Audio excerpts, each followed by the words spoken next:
Welcome to One Book, One Coffee, the cozy corner of YouTube where we delve into books that stand the test of time and offer something truly special. Today, we're diving into The Art of Worldly Wisdom by Baltasar Gracián, a book that isn't just read but is absorbed, pondered upon, and cherished by those who seek to navigate the intricacies of life with elegance and efficacy. Your choice to be here, exploring this book, speaks volumes about your desire for personal growth and wisdom. In a world of endless scrolling and quick fixes, taking the time to engage with this profound work sets you apart. What makes The Art of Worldly Wisdom extraordinary, you might wonder? Written in the 17th century, it has been embraced by some of the sharpest minds throughout history. Noted figures such as Winston Churchill and even contemporary thinkers like Nassim Nicholas Taleb have found value in its concise, poignant insights. Each aphorism is a gem of practical wisdom, offering guidance on how to live skillfully and thoughtfully. Baltasar Gracián, a Spanish Jesuit and philosopher, poured his life experiences and observations into this work. Living through a time of intense political and social change, Gracián understood the importance of navigating the world with acumen and grace. His struggles and keen observations on human nature make this book a timeless companion for those wishing to master the art of living well. Now, a quick note before we dive in. This is a detailed chapter-by-chapter walkthrough, so it's going to be a longer session. Take your time with it. There's no rush. If you need to step away, save this video to your watch later or forward the link to yourself on WhatsApp so you can pick up right where you left off. So grab your coffee, settle in, and let's walk through this book together, chapter by chapter, idea by idea. Let's begin. Navigate life with elegance and efficacy.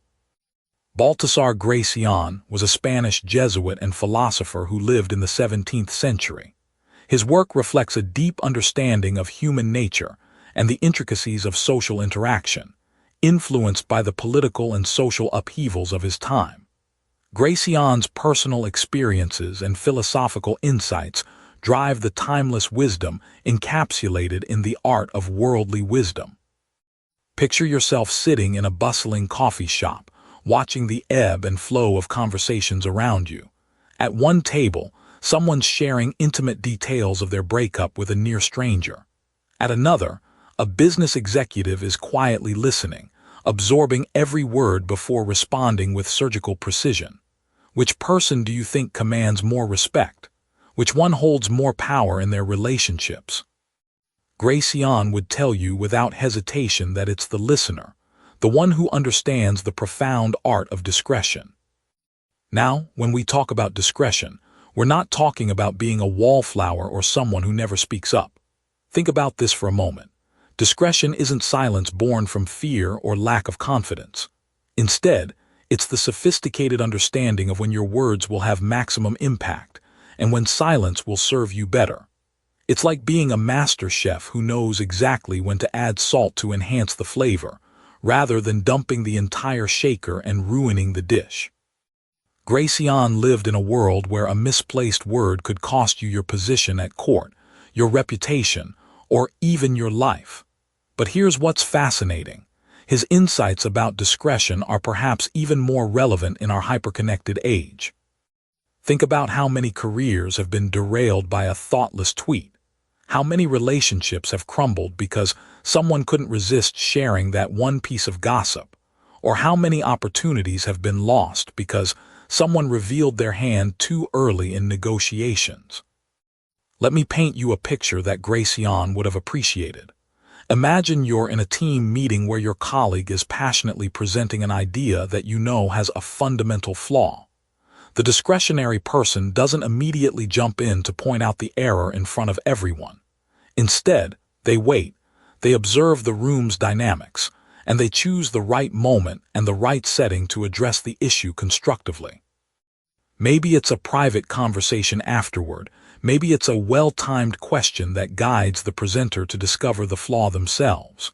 The result: the problem gets solved without anyone losing face, and you've demonstrated wisdom rather than just knowledge.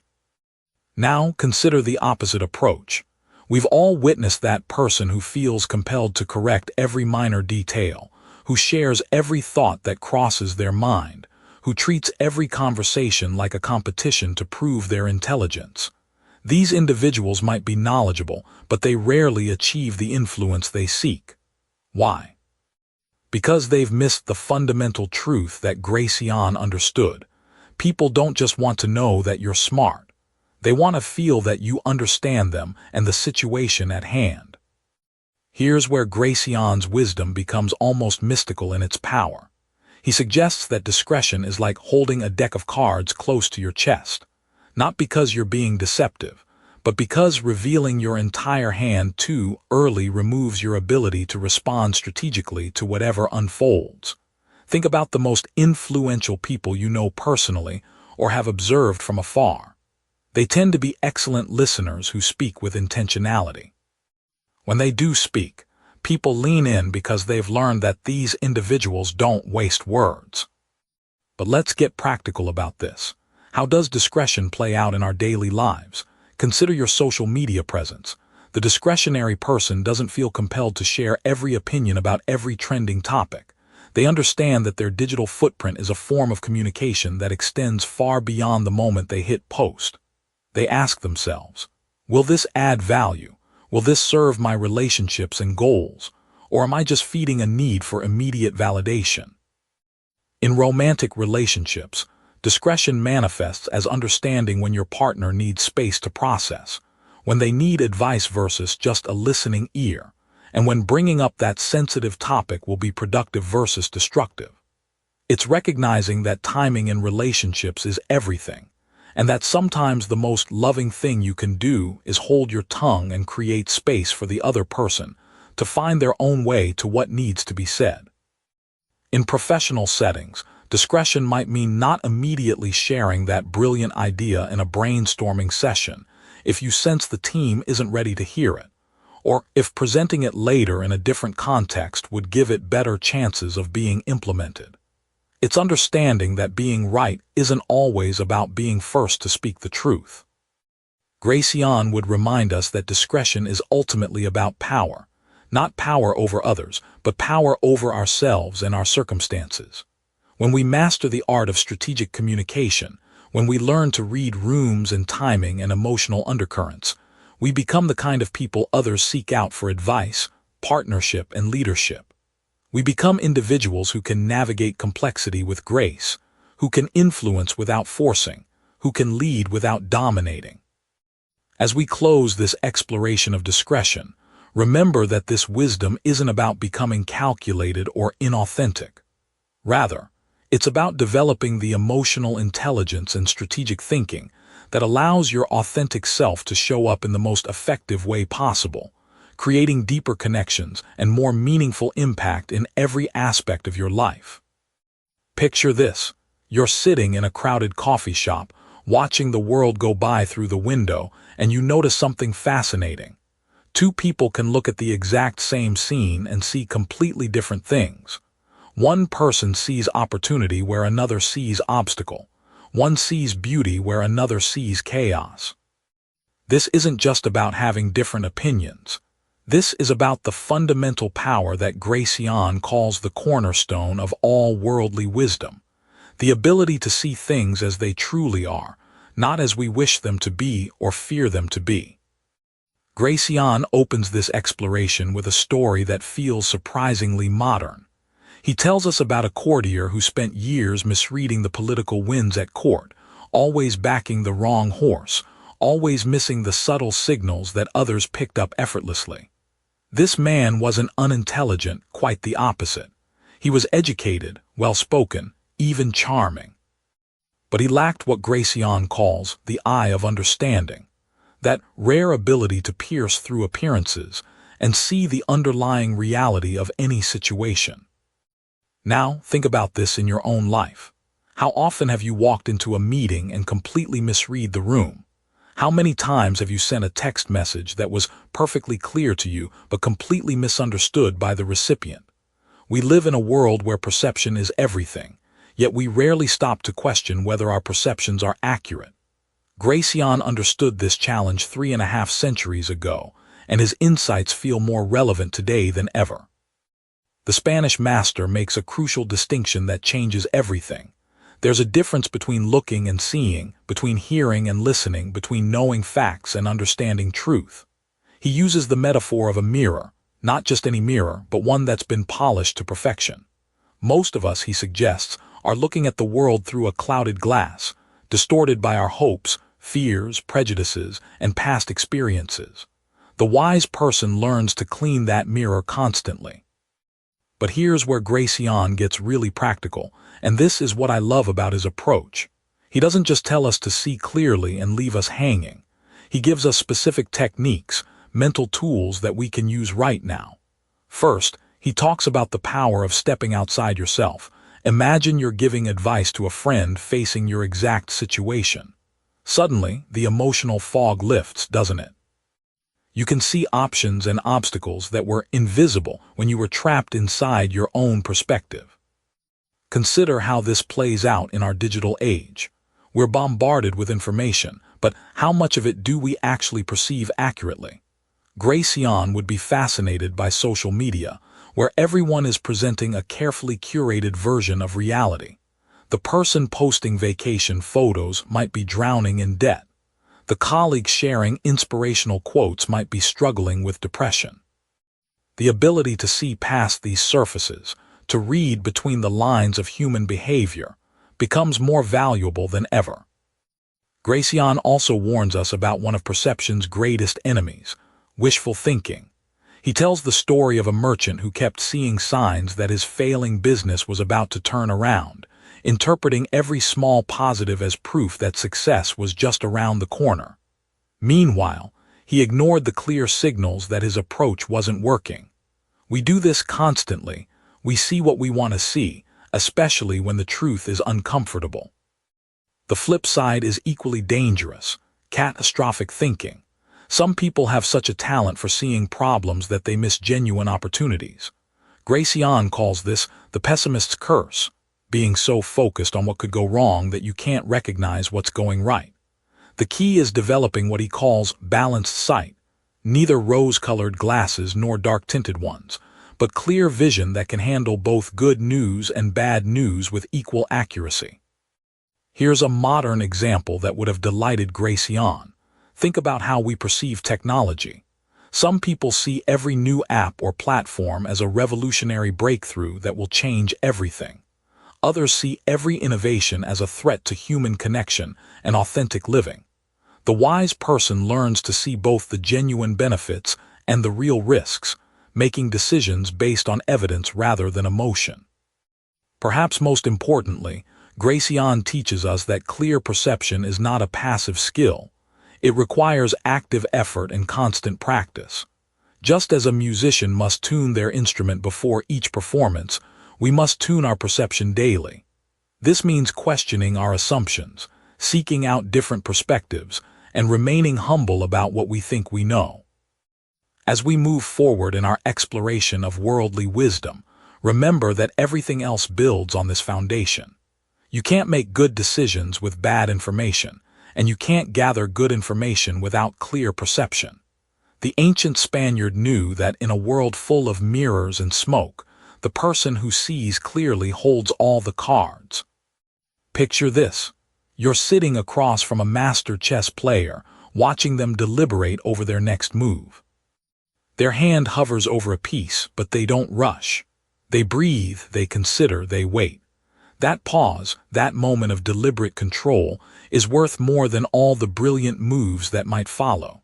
This is the essence of what Gracián calls the art of governing oneself, and it's perhaps the most valuable skill you'll ever develop. Now think about this for a moment. How many times today have you acted without that pause? How many words have you spoken in haste? How many decisions have you made in the heat of emotion? How many opportunities have you squandered simply because you couldn't master that most fundamental of all territories, yourself? Gracián understood something that modern neuroscience is only now catching up to. The person who can govern themselves can govern anything. But what does self-governance really mean? It's not about becoming some stoic statue, emotionless and rigid. Gracián paints a far more nuanced picture. True self-control is like being the conductor of an orchestra where every instrument represents a different aspect of your nature. Your passions, your fears, your ambitions, your impulses. The master conductor doesn't silence these instruments. They harmonize them, knowing exactly when to let the violin soar and when to quiet the drums. Consider the story Gracián tells of the courtier who, upon receiving devastating news about a political betrayal, simply nodded and continued his conversation as if nothing had happened. Later, in private, he allowed himself to feel the full weight of the situation and plan his response. This wasn't suppression. This was strategic emotional intelligence. He understood that the moment you lose control of your reactions, you hand over the keys to your destiny to whoever happens to be watching. In our modern world, this wisdom feels almost revolutionary. We live in an age of instant reactions, of Twitter outbursts, of decisions made in the comment section. We've somehow convinced ourselves that authentic living means letting every emotion hang out for the world to see. But Gracián would argue that this isn't authenticity, it's abdication. Real authenticity comes from choosing how to express your truth, not from being enslaved by every impulse that crosses your mind. The art of self-governance begins with what Gracián calls the empire of yourself. Think of it this way. If your mind were a kingdom, would you want it ruled by a wise monarch who considers the long-term welfare of the realm, or by a mob that changes direction with every passing wind? Most of us, if we're honest, are living under mob rule. Our decisions get made by whoever shouts loudest in our heads at any given moment. But here's where it gets really interesting. Gracián doesn't advocate for rigid self-control as an end in itself. He sees it as the foundation for everything else you might want to achieve. Want to be persuasive? You can't convince others if you can't first convince yourself to stick to your principles. Want to be trusted? Trust begins with being reliable to yourself. Want to seize opportunities? Opportunities often require the ability to act against immediate impulses in service of longer-term gains. Let me share a modern parallel that would have delighted Gracián. Think about the most successful entrepreneurs you know. What separates them isn't just their ideas or their luck. It's their ability to delay gratification, to say no to good opportunities so they can say yes to great ones, to maintain their vision when everyone around them is panicking or celebrating. They've mastered what psychologists now call emotional regulation, but Gracián knew it simply as wisdom. The practical application of this wisdom starts with small daily choices. Before you respond to that provocative email, pause. Before you make that purchase you've been wanting, wait 24 hours. Before you speak in anger, count to 10. These aren't arbitrary rules. They're training exercises for the most important muscle you have, your ability to choose your response rather than simply react.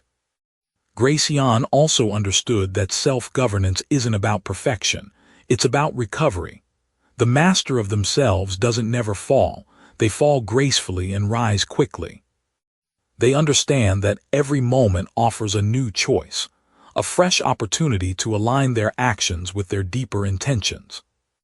As we close this exploration of self-mastery, remember that this isn't just ancient philosophy gathering dust on a shelf. This is the difference between living your life and having your life live you. In a world that profits from your impulsiveness, your ability to govern yourself becomes not just personal wisdom, but a form of quiet revolution. The next time you feel that familiar surge of reaction, remember the chess master's pause. In that space between stimulus and response lies your freedom, your power, and ultimately your destiny.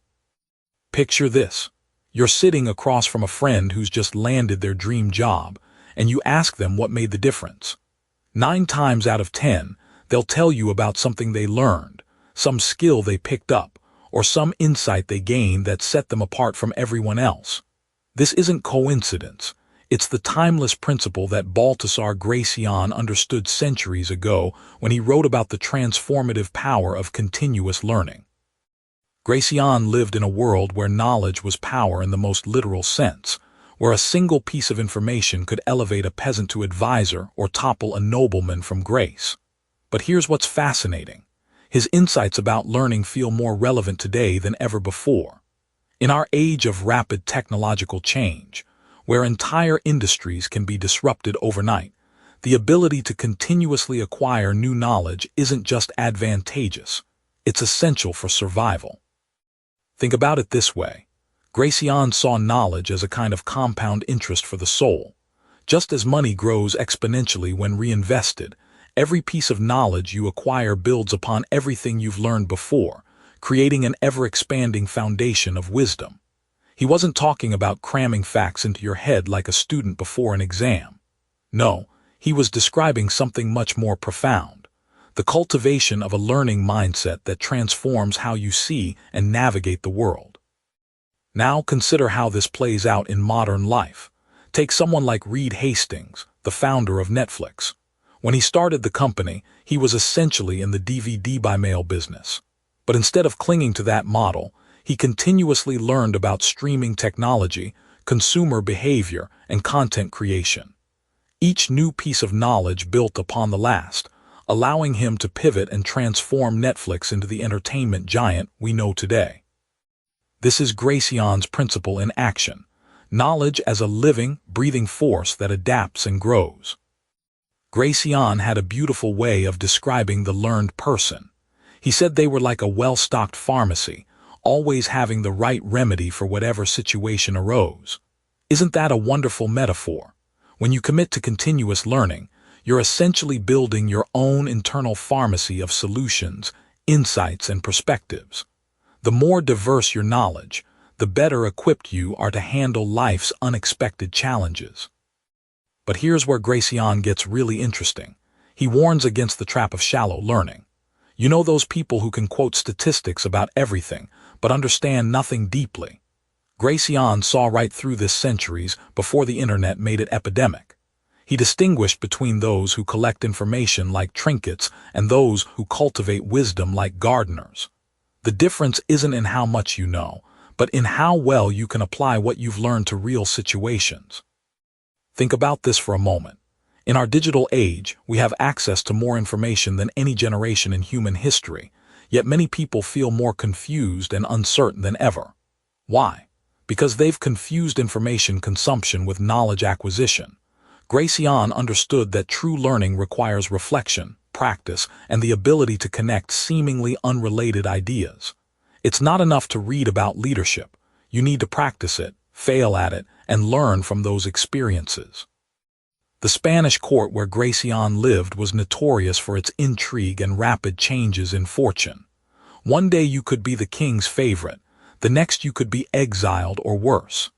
In this environment, he observed that those who thrived were the ones who never stopped learning about human nature, politics, and the subtle arts of persuasion.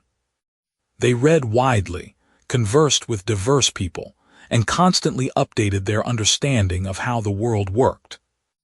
Now, fast forward to today's business world, and you'll see the same pattern. The most successful professionals aren't necessarily the smartest in traditional terms. They're the most adaptable learners. They're the ones who can pick up new software, understand emerging market trends, and navigate changing workplace dynamics. They've internalized Gracián's lesson that knowledge is never a destination but always a journey. Here's what makes Gracián's approach to learning so powerful.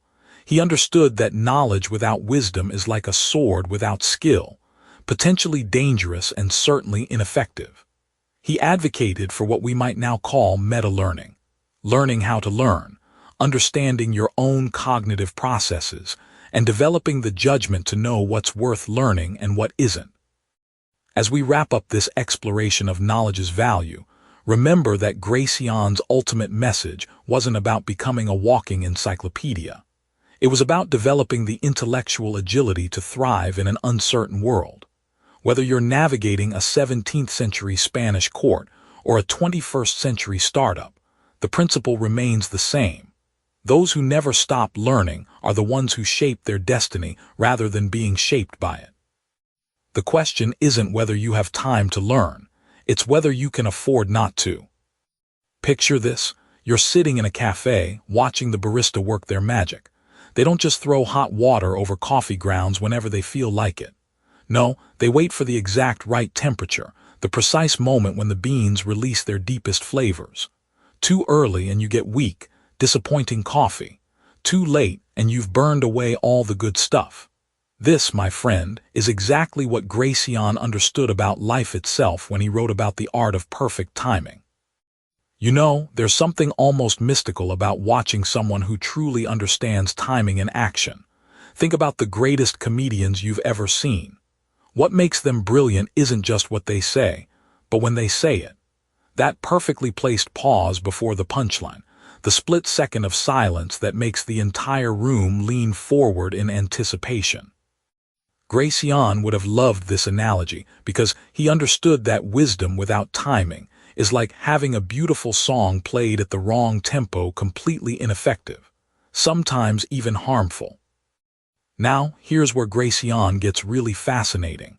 He tells us that acting at the right moment isn't just about patience, though patience is certainly part of it. It's about developing what he calls a kind of sixth sense for opportunity. Think about this. Have you ever noticed how some people seem to effortlessly say exactly the right thing at exactly the right moment? They're not psychic. They've developed an acute awareness of the rhythms and patterns around them. Gracián uses the metaphor of a skilled sailor who doesn't fight against the wind but waits for it to shift in their favor. But here's the crucial part: he's not advocating for passive waiting. The sailor is constantly reading the sky, feeling the air pressure, watching the water. When the moment comes, they're ready to act decisively. This is what Gracián means by the subtlety of timing. It's an active, engaged awareness, not lazy procrastination. Let me share a story that perfectly captures this wisdom. There was once a courtier in Gracián's time who spent months carefully observing the king's moods and habits. He noticed that the king was always most receptive to new ideas right after his morning walk in the garden, when he felt refreshed, but before the day's problems crowded his mind. When this courtier finally had an important request to make, he didn't rush to the throne room or interrupt a busy afternoon meeting. He positioned himself casually along the garden path, as if by coincidence, and made his proposal during that golden window of opportunity. The request was granted immediately. Now, think about how this applies to your own life. How many times have you had a great idea or an important conversation, but the timing was completely off? Maybe you tried to have a serious discussion with your partner when they were stressed about work, or pitched a project to your boss right after they'd received bad news. The content might have been perfect, but the timing killed any chance of success. Gracián teaches us that truly wise people become students of timing in every area of their lives. They learn when their children are most open to guidance, when their colleagues are most receptive to new ideas, when the market conditions favor their business ventures. They understand that there are seasons for planting and seasons for harvesting, and trying to do both at the wrong time leads to frustration and failure. But here's what makes this ancient wisdom so relevant today. In our hyper-connected, always-on world, we've almost lost the art of timing. We fire off emails the moment we think of something. We interrupt conversations with urgent notifications. We expect immediate responses to everything. Gracián would look at our modern world and shake his head. All this speed, he might say, and so little wisdom about when to use it. The most successful people today still understand what Gracián taught centuries ago. They know when to speak up in meetings and when to listen. They understand which conversations belong in person and which can happen over text. They've learned to read the subtle cues that tell them whether someone is ready to hear what they have to say. Think about the last time someone gave you advice that really landed, that actually changed how you thought about something. I bet it wasn't just what they said, but when they said it. They caught you at a moment when you were ready to hear it, when your defenses were down and your mind was open. This is the profound truth that Gracián wants us to understand. Timing isn't just a nice-to-have skill. It's the difference between wisdom that transforms and words that fall on deaf ears. As we continue exploring his insights, we'll discover how this fundamental principle of timing weaves through every aspect of worldly wisdom, making the difference between those who merely know things and those who know how to use what they know. Welcome back to another enriching journey through Baltasar Gracián's timeless wisdom. Pour yourself that perfect cup of coffee, settle into your favorite chair, and let's explore one of humanity's most persistent challenges: the delicate dance between confidence and arrogance, between knowing your worth and losing yourself in pride. Picture this scene for a moment. You're at a dinner party, and there's that one person who dominates every conversation, who somehow manages to make every story about themselves, who speaks with absolute certainty about topics they barely understand. We all know this person, don't we? And if we're honest, we've probably been this person at some point in our lives.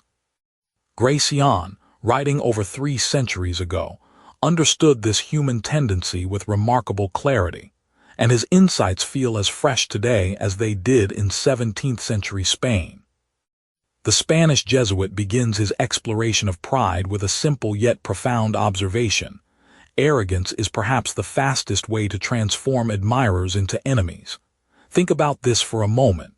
When someone achieves success, whether in business, relationships, or any endeavor, what's the first thing that often happens? They start believing their own press releases. They begin to think that their success was purely a result of their own brilliance, forgetting the countless factors that contributed to their rise: timing, luck, the help of others, even the failures that taught them valuable lessons.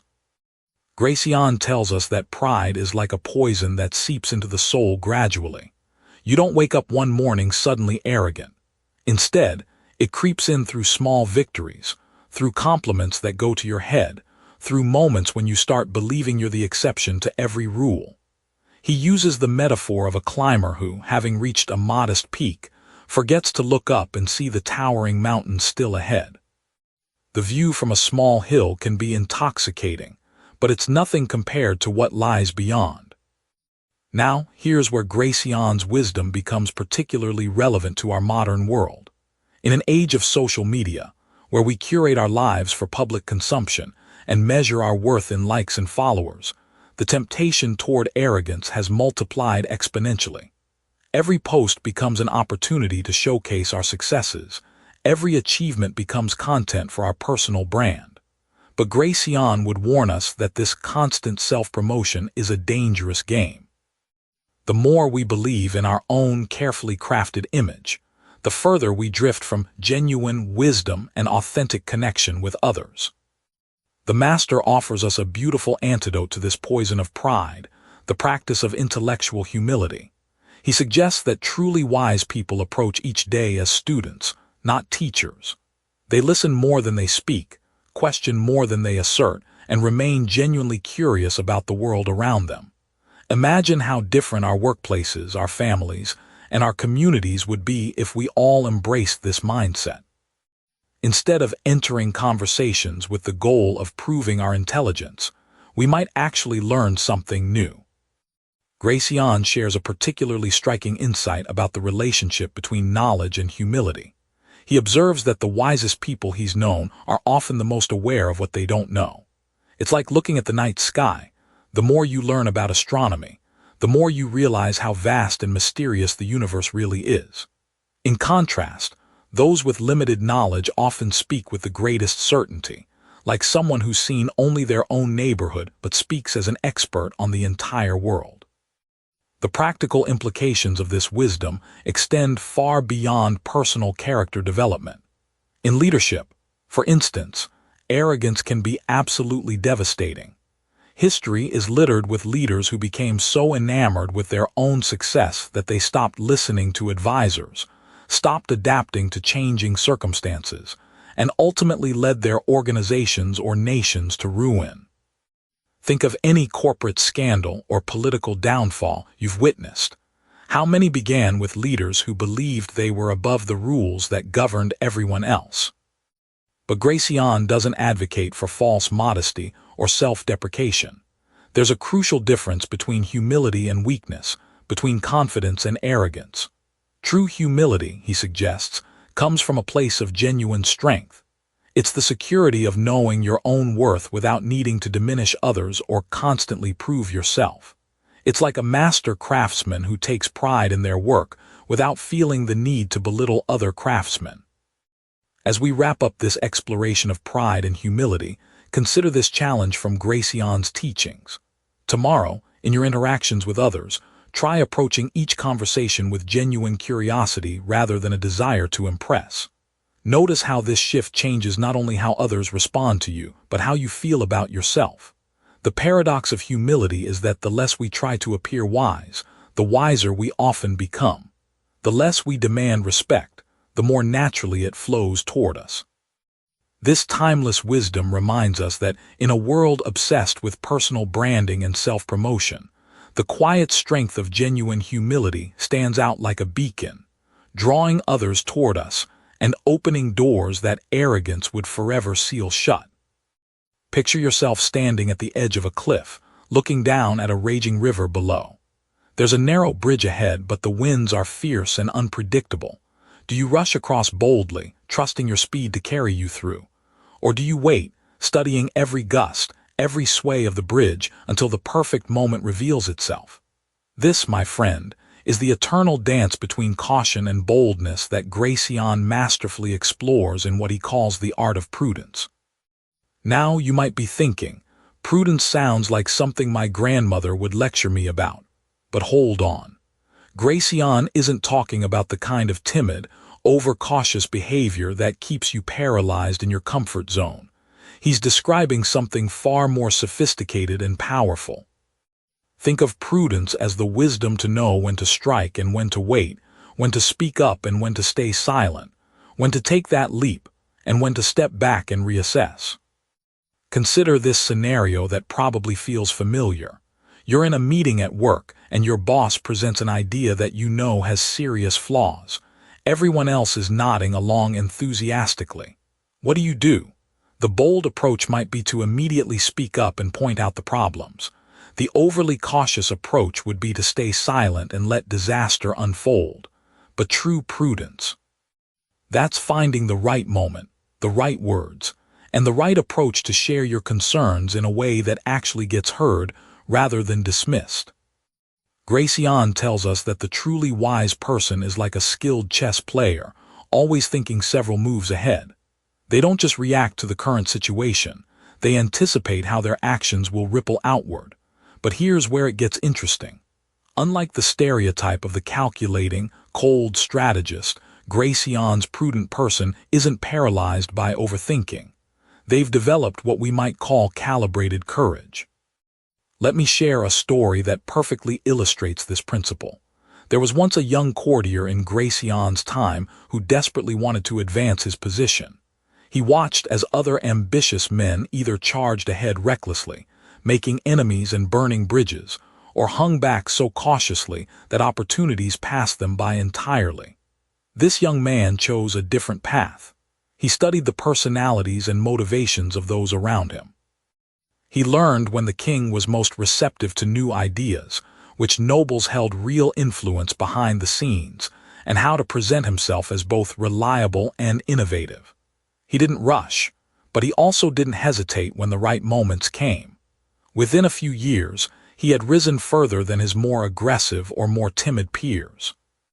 Now think about this in today's world. How often do we see entrepreneurs who either move so fast they crash spectacularly, or spend so much time planning that someone else beats them to market? The Art of Prudence teaches us to be what I like to call thoughtfully bold. You gather the information you need. You understand the landscape you're operating in, but you don't let analysis become paralysis.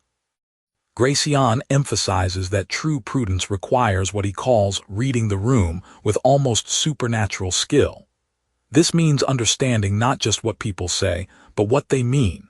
Not just what they want, but what they need. Not just the current situation, but where things are heading. It's like being a social meteorologist, reading the atmospheric pressure of human interactions and knowing when storms are coming. But here's perhaps the most crucial insight from Gracián's teaching on prudence. He warns us that timing is everything. The same action that makes you look brilliant at one moment can make you look foolish at another. Think about it. Telling a joke during a tense negotiation might either break the ice perfectly or completely derail the discussion. The difference isn't in the joke itself, but in your ability to read the moment. This brings us to what might be Gracián's most practical piece of advice. He suggests that we should always have what he calls a way out. Not because we're planning to fail, but because the truly prudent person never puts themselves in a position where they have only one option. It's like keeping multiple doors open while you're deciding which one to walk through.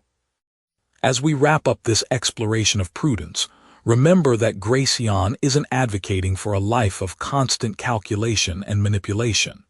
Instead, he's showing us how to navigate the world with both wisdom and courage, how to be bold without being reckless, and cautious without being timid. The art of prudence is ultimately about developing the judgment to know which virtue the moment calls for, and having the skill to deploy it effectively. In our next discussion, we'll explore how this foundation of prudence supports another of Gracián's key concepts, the importance of cultivating mystery and maintaining an air of the unknown about ourselves. Picture this. You're sitting in a meeting, watching two colleagues navigate a disagreement. One storms out, slamming the door behind them. The other sits calmly, having somehow managed to get exactly what they wanted without raising their voice once. What's the difference between these two people? It's not luck, and it's certainly not chance. It's something Baltasar Gracián understood deeply 3 centuries ago when he wrote about the delicate art of navigating power dynamics. You see, Gracián lived in the Spanish royal court, a place where one wrong word could end your career or even your life. He watched ambitious courtiers rise and fall like waves on a shore, and he noticed patterns. The ones who thrived weren't necessarily the smartest or the most talented. They were the ones who understood something fundamental about human nature and power relationships. Now, think about this for a moment. How many times have you seen someone incredibly gifted fail miserably in their career, while someone with seemingly less talent climbs steadily upward? Gracián would tell you that talent without wisdom is like a beautiful ship without a compass. It might be impressive to look at, but it's going to crash into the rocks eventually. Let's start with one of Gracián's most counterintuitive insights. Never completely outshine your superiors. I know, this sounds like terrible advice in our achievement-obsessed culture. We're told to give our best, to shine brightly, to show our worth. But here's what Gracián observed in those palace halls and what remains true in modern boardrooms today. When you make your boss look incompetent, even unintentionally, you're not just winning a battle, you're potentially losing the war. Think of it this way.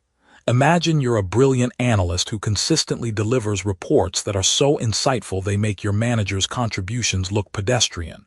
You might feel proud, and rightfully so, but what's happening in your manager's mind? They're feeling threatened, diminished, perhaps even humiliated. And humans, as Gracián knew, don't forget these feelings. They find ways to remove the source of their discomfort. This doesn't mean dumbing yourself down or hiding your talents. It means being strategically generous with credit, finding ways to make your insights enhance your superior's reputation rather than overshadow it. It's like being a skilled dancer who knows how to make their partner look graceful, even if they're actually doing most of the work. But Gracián's wisdom goes deeper than just managing upward relationships.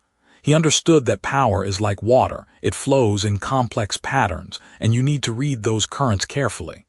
Consider the story he might tell about 2 ambitious young men in the court. Both were equally capable, both wanted the same position. The first approached the decision-maker directly, listing his qualifications, making his case with logic and passion. The second took a different approach. He studied the decision-maker's closest advisors, understood their concerns and motivations, and gradually influenced the conversations happening around the decision-maker's dinner table. Can you guess who got the position? The second man understood what Gracián called the art of indirect influence. He knew that the most important decisions are often made not in formal meetings, but in casual conversations, not through direct persuasion, but through the gentle shaping of opinion over time. This principle is everywhere in our modern world. Think about how social movements gain momentum, not just through protests and speeches, but through countless small conversations that shift public opinion. Consider how successful entrepreneurs don't just pitch their ideas to investors, they cultivate relationships with the people those investors trust and respect.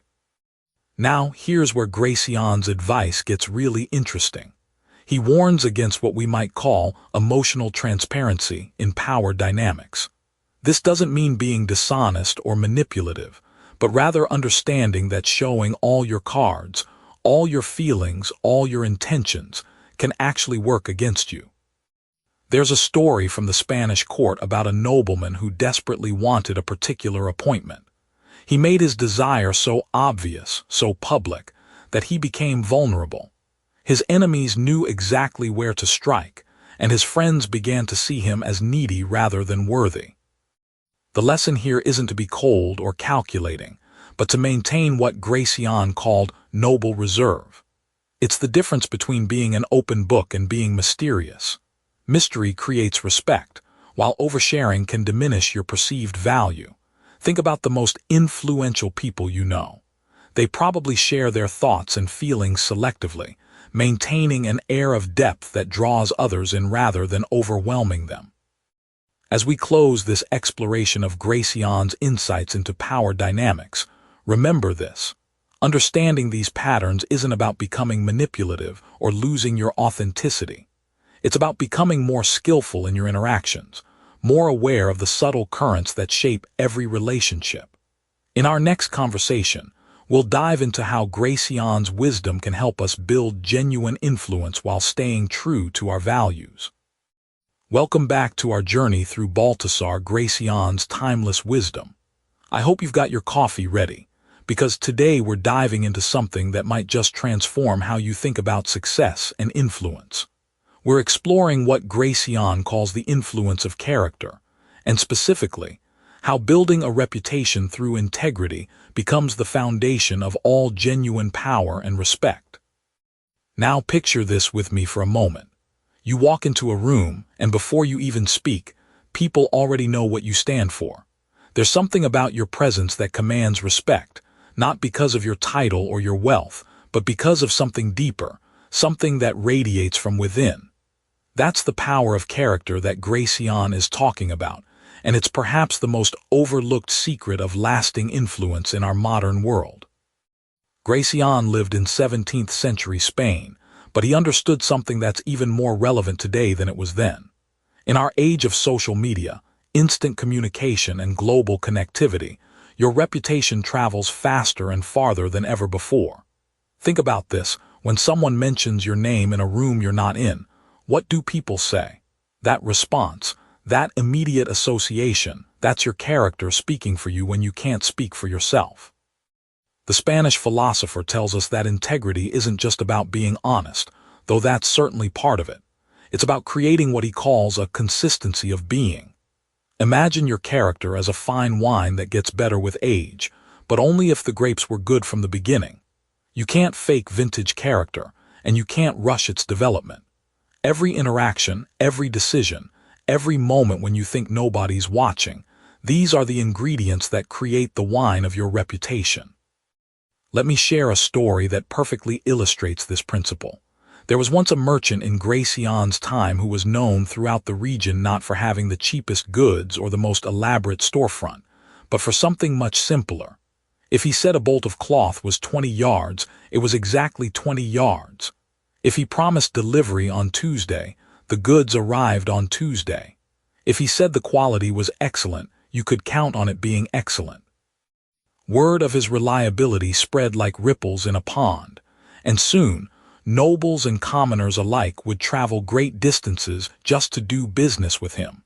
His character had become his greatest advertisement. Now think about this in today's context. We live in an era where trust is actually becoming a rare commodity.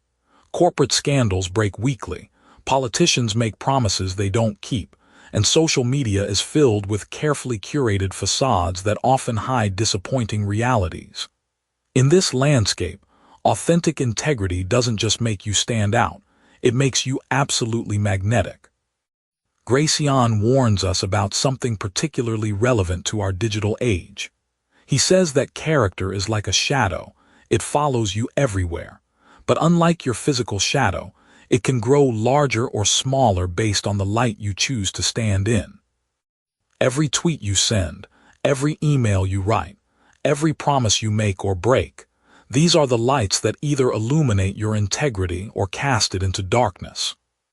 But here's where Gracián gets really interesting. He argues that building character isn't just about avoiding wrong, it's about actively choosing right, especially when it's difficult. It's easy to be honest when honesty benefits you. The real test comes when integrity might cost you something, when doing the right thing means sacrificing short-term gain for long-term respect. Consider the modern parallel of a business leader who discovers a defect in their product after it's already shipped. The Gracián approach isn't to calculate the minimum legal requirement or to wait and see if anyone notices. It's to immediately recall the product, take responsibility, and fix the problem, even if it costs millions. Why? Because that single act of integrity can build a reputation that's worth far more than the immediate financial loss. The philosopher also teaches us that character influences others in ways we might not even realize. When you consistently act with integrity, you give others permission to do the same. You become what he calls a moral magnet, attracting people who value the same principles and inspiring those who might have compromised their own standards to remember who they really want to be. Think about the leaders you most admire, whether in business, politics, or your personal life. I'll bet that what you admire most isn't their intelligence or their success, but their character. There's something about people of genuine integrity that makes us want to be better ourselves. That's the true influence of character. It doesn't just benefit you, it elevates everyone around you. As we wrap up this exploration of character and reputation, remember that Gracián's wisdom isn't asking you to be perfect.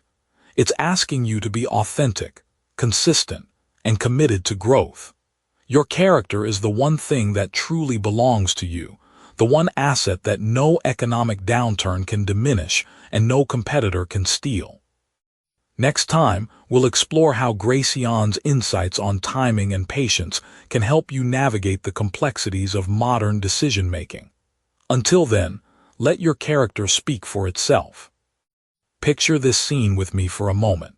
You're sitting across from someone in a heated negotiation, maybe discussing a salary raise or trying to close an important deal. The tension is thick, words are flying back and forth, and suddenly your counterpart makes an outrageous demand. What's your instinct? Most of us would immediately fire back with a counterargument, wouldn't we? But here's where Gracián would lean forward and whisper something revolutionary in your ear. Sometimes the most powerful response is no response at all. Welcome back to our journey through Baltasar Gracián's timeless wisdom, and today we're exploring one of his most counterintuitive strategies, the art of strategic silence. Now, before you think this sounds passive or weak, let me tell you, this is anything but. Gracián understood something that modern neuroscience is just catching up to. Silence isn't empty space in conversation, it's a loaded weapon. Think about the last time someone gave you the silent treatment. Remember how it made you feel? Uncomfortable, right? Maybe even a little desperate to fill that void. That's because we humans are wired to fear the unknown, and silence represents the ultimate unknown. When someone stops talking, we don't know what they're thinking, what they're planning, or what's coming next. It's like staring into a dark room. Our imagination starts running wild. Gracián knew this psychological truth centuries before we had words like cognitive bias or neural pathways. He observed that in the theater of human interaction, the person who controls the pauses often controls the performance. Consider this scenario. You're in a job interview and the interviewer asks about a weakness you have.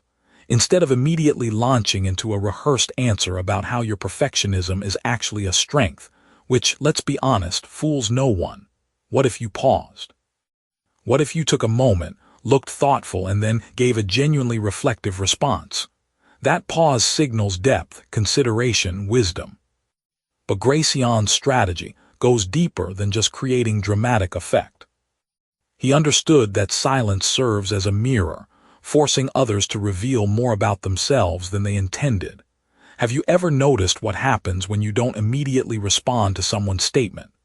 They start elaborating, explaining, sometimes even contradicting themselves. It's as if your silence creates a vacuum that they feel compelled to fill, often with information that works in your favor. I'm reminded of a story about a master negotiator who was trying to buy a valuable painting from a collector. After hearing the asking price, which was astronomical, he didn't argue or make a counteroffer. He simply sat there, looking at the painting, saying nothing. The silence stretched on for what felt like an eternity. Finally, the seller, unnerved by the quiet, started justifying the price, then explaining why he might be flexible, and eventually talked himself down to nearly half the original amount. The buyer never said a word about the price being too high. His silence did all the work. Now, think about this in our hyper-connected world where everyone feels the need to have an instant opinion about everything. Social media has trained us to react immediately, to always have something to say. But what if we reclaim the power of the pause? What if, instead of firing off that quick response to a challenging email, we sat with it for a moment? What if, in our next difficult conversation, we allowed some strategic quiet to do the heavy lifting? Gracián also recognized that silence protects us from our own impulsiveness. How many times have we said something in the heat of the moment that we later regretted? Words, once spoken, can't be taken back. They're like arrows that have left the bow. But silence can always be broken at the right moment with the right words.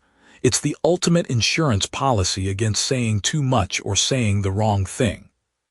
There's a beautiful paradox here that Gracián loved. By saying less, we often communicate more. When we're constantly filling the air with words, we dilute our impact. But when we speak selectively, when we choose our moments carefully, our words carry weight. Think of silence as the white space around a photograph. It's not empty, it's what makes the subject stand out. Of course, like any powerful tool, strategic silence must be wielded with wisdom. There's a difference between thoughtful quiet and awkward muteness, between creating productive tension and simply being rude. The key is intentionality. Gracián would say that every pause should serve a purpose, whether it's to gather information, create emphasis, or simply to avoid the trap of premature response. As we wrap up today's exploration, I want you to consider this challenge. In your next important conversation, try embracing the pause. Notice how it feels, notice how others react, and most importantly, notice how much more you learn when you're listening instead of planning what to say next. Because sometimes, my friend, the most eloquent thing you can say is absolutely nothing at all. Picture this. You're sitting in your favorite coffee shop, steam rising from your mug, and across from you is someone who's lived through centuries of human folly and wisdom. That's essentially what we have with Baltasar Gracián, our 17th century Spanish philosopher who understood something that feels more relevant today than ever before: the absolute necessity of flexibility in navigating our complex world. Now, think about this for a moment. How many people do you know who are completely rigid in their thinking? Maybe it's that colleague who insists on doing things the way we've always done them. Or perhaps it's someone in your family who refuses to consider that their political views might benefit from a little nuance. Gracián would have looked at these folks with a knowing smile and probably a gentle shake of his head, because he understood that rigidity isn't strength. It's actually a form of weakness disguised as principle. Gracián tells us that the wise person is like water, finding the path of least resistance while still reaching their destination. This isn't about being spineless or wishy-washy, quite the opposite. It's about having the intelligence to recognize when circumstances change and the courage to change with them. Think of a master sailor who reads the wind and adjusts their sails accordingly. They don't fight the storm, they dance with it, using its very power to propel them forward. Consider this scenario from Gracián's own time. Imagine a courtier in the Spanish royal court who had spent years cultivating favor with one particular noble. Suddenly, political winds shift, and that noble falls from grace. The rigid courtier might stubbornly continue supporting their fallen patron out of some misguided sense of loyalty, ultimately destroying their own prospects. But the flexible courtier, they would gracefully pivot, perhaps expressing regret for their patron's misfortune while carefully repositioning themselves with the rising powers. It's not betrayal, it's survival with dignity. This principle applies beautifully to our modern world. Think about the countless businesses that failed to adapt to digital transformation. Blockbuster Video, for instance, had every opportunity to evolve with changing technology, but they remained wedded to their physical store model, even as Netflix was revolutionizing how people consumed entertainment. Meanwhile, companies like Amazon started as bookstores and transformed into everything from cloud computing to grocery delivery. That's Gracián's flexibility in action. But here's where it gets really interesting. Gracián wasn't just talking about external adaptability. He was deeply concerned with intellectual flexibility, the willingness to examine and even abandon our own beliefs when evidence suggests we should. How often do we see people double down on obviously flawed positions simply because admitting error feels like defeat? Gracián would argue that the ability to change your mind is actually a sign of superior intelligence, not weakness. There's a beautiful story that illustrates this perfectly. A renowned professor once told his students that he had been wrong about a fundamental principle he'd taught for decades. When a student asked if he wasn't embarrassed to admit such a significant error, the professor replied that he was far more embarrassed by the years he had spent being wrong than by the moment he spent admitting it. That's pure Gracián, the recognition that growth requires the willingness to shed old skins. Now, you might be wondering, where's the line between healthy flexibility and unprincipled opportunism? Gracián addresses this beautifully by distinguishing between adapting your methods while maintaining your core values. It's like being a tree that bends in the wind, but keeps its roots firmly planted. You can change your approach to achieving your goals without changing the goals themselves. Think about great leaders throughout history.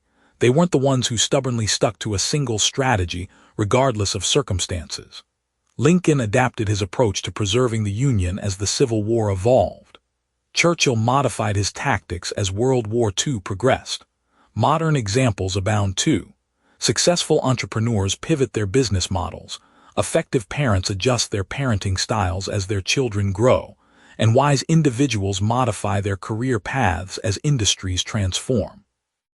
Gracián also understood that flexibility requires a particular kind of emotional intelligence, the ability to read situations, understand different perspectives, and respond appropriately. It's about developing what we might call situational wisdom. Sometimes this means being firm, sometimes yielding, sometimes taking the lead, sometimes following. The key is knowing which response fits which moment. As we close this exploration of flexibility's benefits, remember that Gracián's wisdom isn't about becoming a chameleon with no fixed identity. Rather, it's about becoming someone so secure in their fundamental values that they can afford to be flexible in their methods. It's about understanding that in a world of constant change, the only constant should be our willingness to grow, adapt, and remain open to new possibilities. After all, as Gracián might say, the wise person doesn't fight the river's current. They learn to navigate it skillfully, reaching their destination not despite the water's movement, but because of their ability to work with it. You know, we just talked about managing our expectations and finding that sweet spot between hope and reality. And now we're diving into something that might feel like a contradiction at first glance. How do you chase your dreams while still being grateful for what you already have? It's like trying to run a marathon while simultaneously stopping to smell the roses along the way. But here's the beautiful thing about Gracián's wisdom. He understood that life's greatest challenges often come in the form of these apparent paradoxes. Picture this scene with me for a moment. You're sitting in your favorite coffee shop, maybe the one where you're listening to this right now, and you notice two very different people. At one table, there's someone constantly checking their phone, scrolling through social media, clearly agitated about something they don't have. Their coffee sits getting cold while they obsess over someone else's vacation photos or career announcement. At another table, there's someone reading a book, occasionally looking up to watch the rain against the window, seeming perfectly content with their simple moment. Now, which person do you think is closer to achieving their goals, the restless one or the peaceful one? This is where Gracián's genius really shines through. He recognized that ambition without contentment is like trying to fill a bucket with a hole in the bottom. You can pour and pour, but you'll never feel satisfied. But here's the flip side that's equally important. Contentment without ambition can become a comfortable prison. Think about someone you know who's so focused on being grateful for what they have that they've stopped growing entirely. They're pleasant enough, but there's something missing, isn't there? A spark, a sense of purpose, a drive toward something greater. The Spanish court where Gracián lived was full of people who had mastered one side of this equation but completely failed at the other. There were ambitious courtiers who climbed and schemed and achieved positions of power, only to find themselves miserable because they could never enjoy their success. They were always looking toward the next rung on the ladder. And there were others who had resigned themselves to mediocrity, calling it wisdom, but who had essentially given up on the possibility that life could offer them something more meaningful. Gracián observed these patterns and developed what I like to think of as the grateful climber approach. Imagine you're hiking up a mountain. The ambitious but discontented person rushes past every beautiful vista, focused only on the summit, missing all the wonder along the way. The overly content person sits down at the first scenic spot and decides this is good enough, never discovering what incredible views await higher up. But the wise climber. They pause at each beautiful moment, really taking it in, feeling genuinely grateful for the experience, and then they continue climbing with renewed energy and appreciation. Now think about this in terms of your own life. Maybe you're working toward a career goal, or trying to improve a relationship, or learning a new skill. The purely ambitious approach would have you constantly stressed about how far you still have to go, always comparing yourself to others who seem further ahead. You'd miss the small victories, the daily improvements, the simple pleasure of learning something new.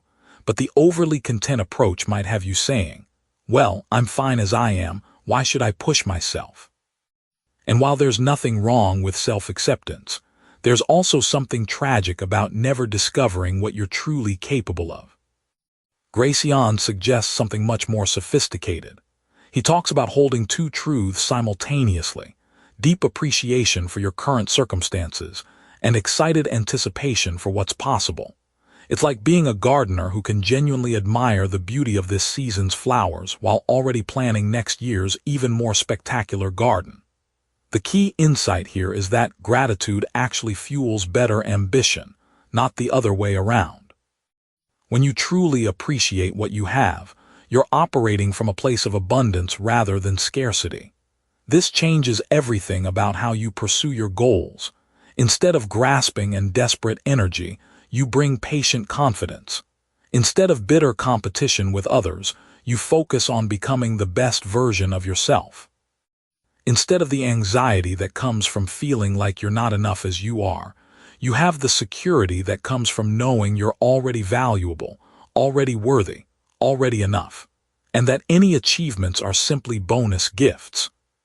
Consider how this plays out in modern life. The entrepreneur who appreciates their current small business while working toward expansion approaches challenges differently than one who sees their current situation as failure. The student who enjoys the learning process while working toward graduation has a completely different educational experience than one who's just grinding through for the degree. This balance transforms ambition from a source of suffering into a source of joy. And as we'll see in our next discussion, This foundation of grateful ambition becomes crucial when we start talking about how to handle the inevitable setbacks and disappointments that come with any meaningful pursuit. Picture this: you're scrolling through your social media feed with your morning coffee, and there it is, a comment that makes your stomach drop. Someone has just torn apart your latest project, your idea, or maybe even you personally. Your first instinct: fire back with both barrels blazing. But hold on to that coffee cup for a moment, because Gracián has something profound to teach us about the art of handling criticism with the grace of a master diplomat. You see, our 17th century Spanish philosopher understood something that feels almost revolutionary in our age of instant reactions and Twitter feuds. Criticism, whether fair or unfair, is actually one of life's greatest teachers, if we're wise enough to listen. Think about this for a moment. When was the last time you received criticism that, despite stinging initially, actually helped you grow? Gracián believed that the truly wise person doesn't just tolerate criticism, they transform it into gold. Now here's where Gracián gets beautifully practical. He tells us that when criticism comes our way, our first move should be what he calls the pause of wisdom. Instead of reacting like a startled cat, we take a breath and ask ourselves a crucial question. Is there truth hidden in these words, even if they're wrapped in thorns? This isn't about being a doormat, it's about being strategically brilliant. Consider the story Gracián loved to tell about a master craftsman who was known throughout his city for creating the most exquisite jewelry. One day, a rival craftsman publicly criticized his work, claiming it was flashy but lacked substance. The crowd waited for an explosive response. Instead, the master craftsman smiled and said, "Thank you for this gift. Tomorrow I will examine each piece you mentioned with fresh eyes." And he did exactly that. He discovered that while his critic was motivated by jealousy, some of the technical points were actually valid. Within months, his work had evolved to a new level of excellence that his competitors couldn't touch. This is the alchemy Gracián teaches us, turning the lead of criticism into the gold of improvement. But here's the thing that makes this approach so powerful in our modern world. It completely disarms your critics. When someone expects you to fight back and you respond with genuine curiosity instead, you've just performed what amounts to social jiu-jitsu. You've used their energy against them while making yourself stronger. Now, let's be honest about something. Not all criticism comes from a place of good faith. Gracián was no naive optimist. He knew that some people criticize simply to tear others down, to feel better about their own inadequacies, or to score social points. How do we handle these emotional vampires? This is where Gracián's wisdom becomes almost surgical in its precision. He suggests what we might call the mirror technique. When faced with malicious criticism, instead of defending ourselves, we hold up a metaphorical mirror.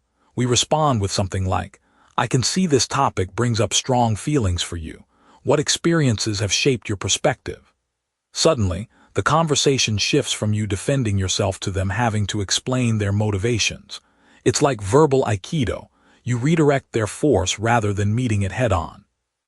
Think about how this plays out in our digital age. Someone leaves a nasty comment on your LinkedIn post about your career change. Instead of typing an angry response, imagine replying with, "Thanks for taking the time to share your thoughts. I'm curious about what career transitions you've experienced that inform this perspective." Either they'll back down because they were just trolling, or they'll actually engage in meaningful dialogue. Either way, you win. But here's perhaps Gracián's most sophisticated insight about criticism. The best critics are often our greatest gifts in disguise. He observed that our friends, bless their hearts, often tell us what we want to hear. Our critics tell us what we need to hear, even if they don't mean to help us.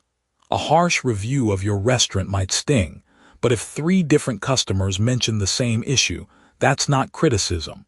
That's market research delivered for free. Gracián also understood something that modern psychology has confirmed. How we handle criticism reveals more about our character than almost anything else.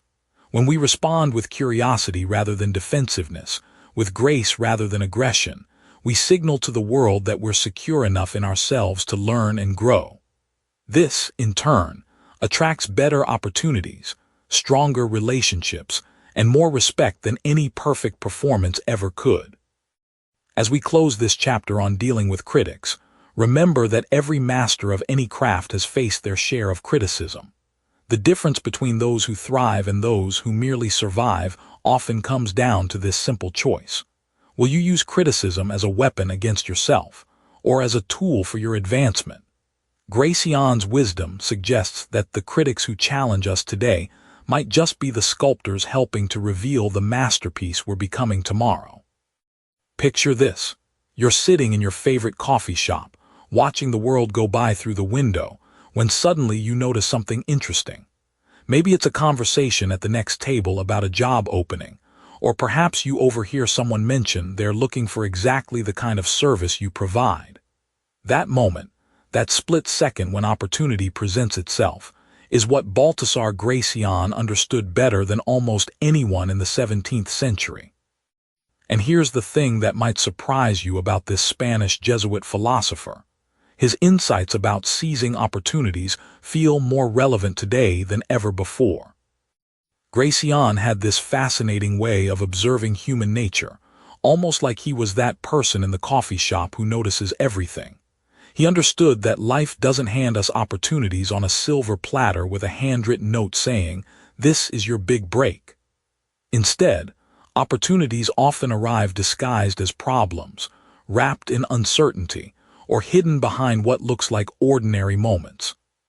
Think about it. How many times have you realized later that you completely missed a golden chance simply because you didn't recognize it when it was right in front of you? Now, here's where Gracián gets really interesting. He argues that recognizing opportunity isn't just about being in the right place at the right time, though timing certainly matters. It's about developing what he calls a kind of intellectual radar, a sensitivity to the currents and undercurrents of the world around you. Imagine you're a surfer waiting for the perfect wave. You don't just sit there hoping a wave will come. You study the ocean, you understand the patterns, you feel the rhythm of the water beneath your board. That's exactly how Gracián suggests we should approach life. Consider this scenario that Gracián might have appreciated. You're working in a company where everyone's complaining about a particular process that's inefficient and frustrating. Most people just grumble and move on with their day.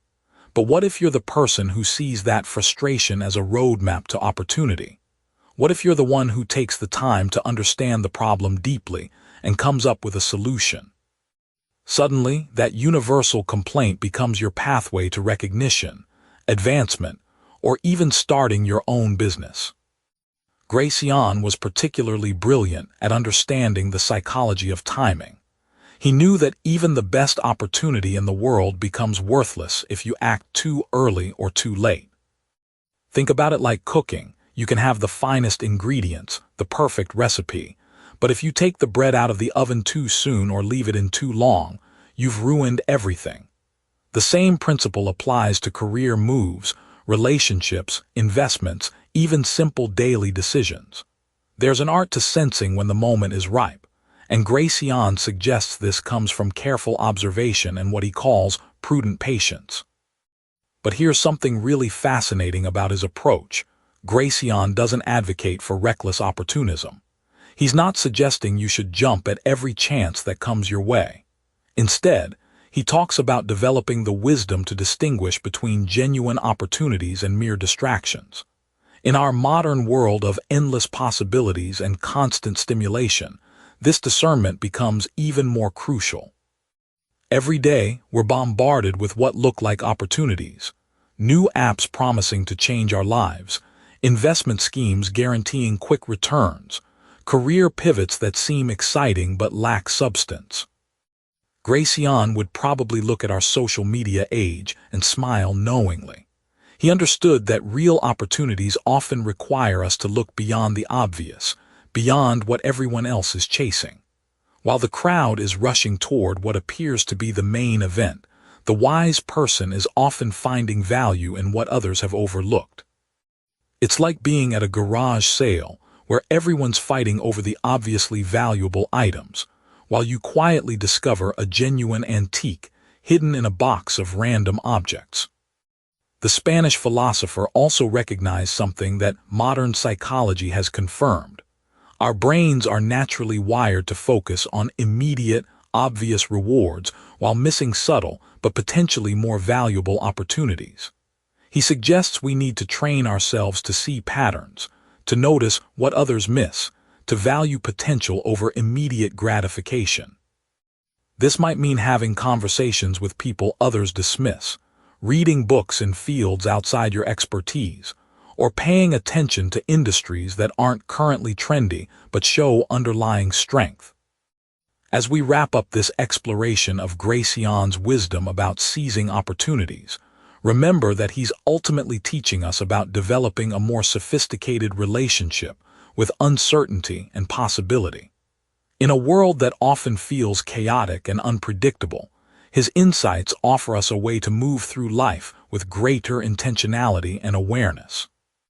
The next time you find yourself in any situation, whether it's a networking event, a family gathering, or even just your daily commute, ask yourself what Gracián might notice that others would miss. Because sometimes, the most life-changing opportunities are hiding in the most ordinary moments, waiting for someone wise enough to recognize their potential. Picture this. You're sitting in your favorite coffee shop, steam rising from your cup, and someone asks you a profound question that stops you mid-sip. What kind of mark do you want to leave on this world? Not just in terms of achievements or accolades, but in the deeper sense of influence that ripples through time, touching lives you may never even know about. This is exactly what Baltasar Gracián understood centuries ago when he wrote about the art of leaving a lasting legacy through wisdom and action. Now think about this for a moment. When we say someone has left a legacy, what do we really mean? Gracián wasn't talking about monuments or buildings with your name carved in stone. He was talking about something far more subtle and infinitely more powerful.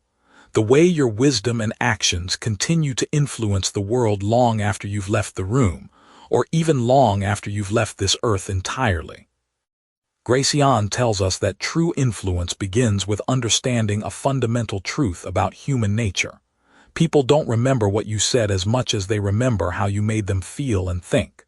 Imagine a master chef who doesn't just serve you a meal, but teaches you to appreciate flavors you never noticed before. That chef has changed not just your dinner, but your entire relationship with food. This is the kind of influence Gracián is talking about. The Spanish philosopher uses a beautiful metaphor here. He compares wise influence to the way a single candle can light countless other candles without diminishing its own flame. In fact, the more candles it lights, the brighter the entire room becomes. This isn't just poetic language. It's a practical blueprint for how wisdom spreads through human networks. When you share genuine insight or demonstrate principled action, you're not losing anything. Instead, you're multiplying your impact exponentially. But here's where Gracián gets really interesting, and where his advice becomes incredibly relevant to our modern world. He warns us about the difference between influence and manipulation. True legacy-building influence comes from authenticity and genuine care for others' well-being. It's like the difference between a GPS that genuinely wants to get you to your destination safely and a misleading sign that just wants to direct traffic toward a particular business. Consider this real-world example that perfectly illustrates Gracián's point. Think about a mentor you've had, whether in your career, your personal life, or even just someone you encountered briefly who said something that stuck with you. What made their influence lasting wasn't their title or their authority. It was their ability to see something in you that you might not have seen in yourself, and then to act in a way that helped you discover that potential. They planted seeds of wisdom that continued growing long after your conversation ended. Gracián also understood something that modern psychology has confirmed.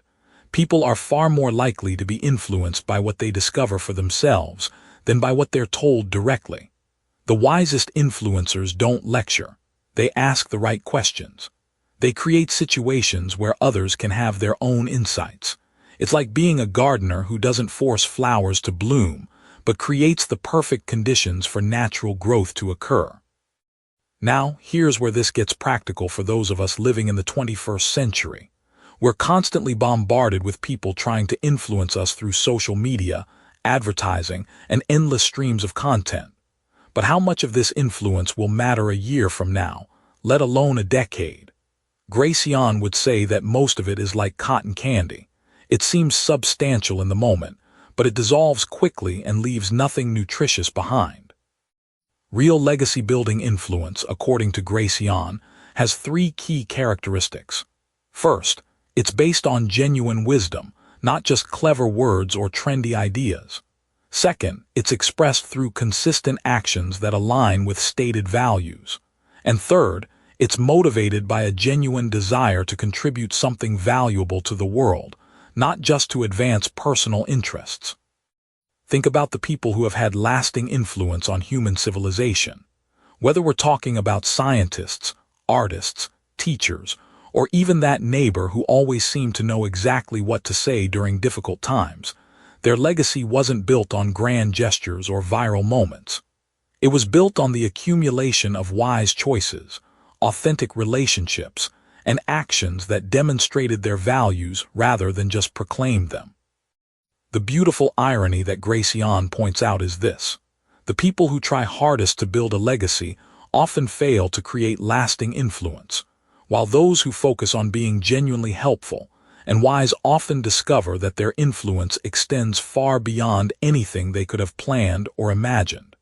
It's like the difference between chasing happiness and creating conditions where happiness naturally emerges. As we finish this exploration of Gracián's insights on legacy and influence, remember that every interaction you have today is an opportunity to light someone else's candle. The wisdom you share, the kindness you show, the principled stands you take, these all become part of a legacy that extends far beyond your immediate visibility. And perhaps that's the most profound wisdom of all. True influence isn't about being seen or remembered, but about making the world a little brighter, one authentic interaction at a time. Baltasar Gracián's The Art of Worldly Wisdom is a timeless guide to navigating the complexities of human interactions with grace and wisdom. The book distills centuries of knowledge into insightful aphorisms, encouraging us to cultivate a discerning eye and a strategic mind. As we conclude this journey, let's focus on some key actionable takeaways that can be practically applied in our daily lives. 1. Master the art of timing. Recognize the importance of timing in all endeavors. Whether it's making decisions, seizing opportunities, or addressing conflicts, doing so at the right moment can make all the difference. Start incredibly small by observing your routines for a week and identifying moments when timing affected outcomes. 2. Embrace silence as strength. Instead of speaking at every opportunity, learn to listen more. Silence can be a powerful tool in understanding others and maintaining an air of mystery. Begin by practicing active listening in your next conversation. Focus on comprehending rather than responding. 3. Balance intuition with deliberation. While intuition guides us, deliberate thought ensures that our actions have a solid foundation. When faced with a decision, pause to weigh your gut instincts against logical analysis. Start with small decisions like choosing daily activities to build this habit. 4. Cultivate a network of wise allies.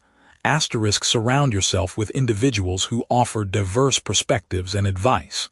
Such a network can provide support and wisdom in times of need. Be patient with yourself as you reach out and grow this circle. It starts with one meaningful connection. 5. Adapt and be resilient. The ability to adapt to changing circumstances is crucial. Resilience doesn't happen overnight. It is the result of facing challenges and learning from them. Begin by reflecting on a recent setback and noting what you learned from it, then gradually apply those lessons to new situations. Before you go, I'd love to hear from you. Drop a comment below with at least one idea from this book that stuck with you, one concept you're going to carry forward. It could be something that challenged your thinking, something you want to try, or even something you disagreed with. Your insight might be exactly what another listener needs to hear today. And if this summary gave you something valuable, a new perspective, a spark of motivation, or even just a peaceful hour with your coffee, share it with someone who might need it too. Subscribe to One Book, One Coffee, and hit that bell icon so you never miss a new summary. Every week, we sit down together with one great book, one warm cup of coffee, and the simple belief that wisdom, shared well, can change lives. Until next time, keep reading, keep growing, and remember, every small step counts. See you at the next book.